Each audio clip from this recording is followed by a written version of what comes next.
Hi friends, welcome back to our channel మా ఇంటి మహాలక్ష్మి. నేను మీ నందిని. ఈరోజు మనం చూడబోయేటువంటి రెసిపీ పుదీనా రైస్. మార్నింగ్ హడావిడిగా ఉన్నప్పుడు, ఏం చేయాలో తోచనప్పుడు 5 నిమిషాల్లో ఇలా పుదీనా రైస్ చేసేయండి. చాలా చాలా టేస్టీగా ఉంటుంది.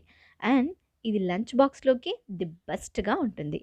మరి ఇంత టేస్టీ అండ్ ఈజీ పుదీనా రైస్ రెసిపీని ఈజీగా ఎలా ప్రిపేర్ చేయాలో చూసేద్దాం. ముందుగా పుదీనా రైస్ ప్రిపేర్ చేయడం కోసం నేను ఇక్కడ ఒక గ్లాస్ రైస్ని కుక్ చేసుకొని కంప్లీట్గా చల్లార్చుకొని పెట్టుకున్నానండి. మీరు కావాలి అనుకుంటే రాత్రి మిగిలిపోయిన అన్నంతో కూడా పుదీనా రైస్ని ప్రిపేర్ చేసుకోవచ్చు. కాకపోతే అది అప్పటికప్పుడు తినేస్తే బాగుంటుంది. కానీ మనం లంచ్ బాక్స్లో పెట్టాలి అనుకుంటే ఇలా ఫ్రెష్గా వండినటువంటి రైస్తోనే మనం పుదీనా రైస్ని ప్రిపేర్ చేసుకోవాలి. నేను ఇక్కడ పుదీనా రైస్ ప్రిపేర్ చేసుకోవడం కోసం ఒక కట్ట వరకు పుదీనాను తీసుకొని ఫ్రెష్గా కడిగి పెట్టుకున్నానండి. ఇప్పుడు ఇందులోంచి కొద్దిగా లీవ్స్ని ఇలా పక్కన తీసి పెట్టుకుంటున్నాను. ఇప్పుడు ఒక మిక్సీ జార్ తీసుకొని మనం శుభ్రంగా కడిగి పెట్టుకున్నటువంటి పుదీనా లీవ్స్ని అందులో యాడ్ చేసుకోవాలి. ఇప్పుడు ఇందులో ఒక 4 పచ్చిమిర్చిని ఇలా చిన్న చిన్న ముక్కలుగా కట్ చేసి వేసుకోవాలండి. మనం తీసుకున్నటువంటి పుదీనాకి 4 పచ్చిమిర్చి అయితే కరెక్ట్గా సరిపోతాయి. ఒకవేళ మీరు కారం ఎక్కువగా తిన్నట్లయితే పచ్చిమిర్చిని క్వాంటిటీని అడ్జస్ట్ చేసుకోండి. ఇప్పుడు ఇందులోనికి కొద్దిగా అల్లం, కొద్దిగా వెల్లుల్లి, అలాగే కొద్దిగా చింతపండుని యాడ్ చేసుకోవాలి. ఇప్పుడు ఇందులోనికి కొద్దిగా సాల్ట్ని కూడా యాడ్ చేసుకోవాలండి.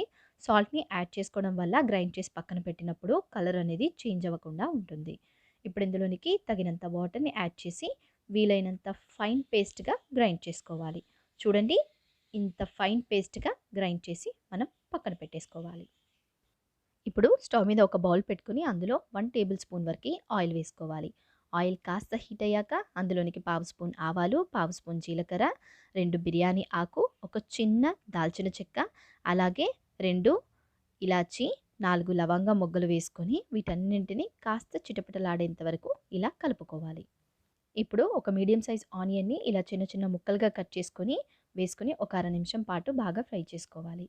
ఇప్పుడు ఇందులోనికి ఒక 5-6 కాజు ముక్కలను కూడా వేసుకొని బాగా కలుపుకోవాలి. ఇప్పుడు ఇందులోనికి మనం ఆల్రెడీ పక్కన పెట్టుకున్నటువంటి పుదీనా లీవ్స్ని కూడా యాడ్ చేసుకొని ఒకసారి బాగా కలుపుకోవాలి. ఇలా పుదీనా లీవ్స్ విడిగా వేసుకోవడం వల్ల తినేటప్పుడు పుదీనా ఆకులు మధ్య మధ్యలో తగులుతూ ఉంటే ఆ టేస్ట్ చాలా చాలా బాగుంటుందండి.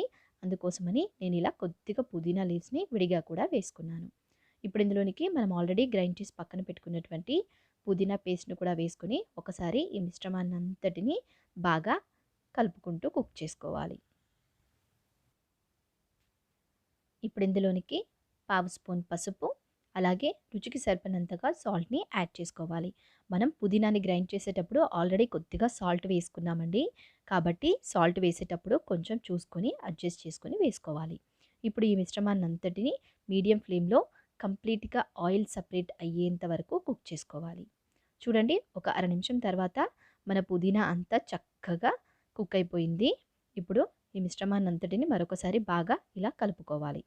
ఇప్పుడు ఇందులోనికి మనం ఆల్రెడీ కుక్ చేసి పక్కన పెట్టుకున్నటువంటి రైస్ని యాడ్ చేసుకోవాలి.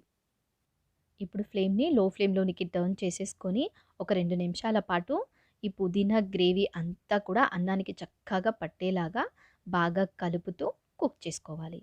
అంతేనండి, టేస్టీ టేస్టీ యమ్మీ యమ్మీ పుదీనా రైస్ రెడీ.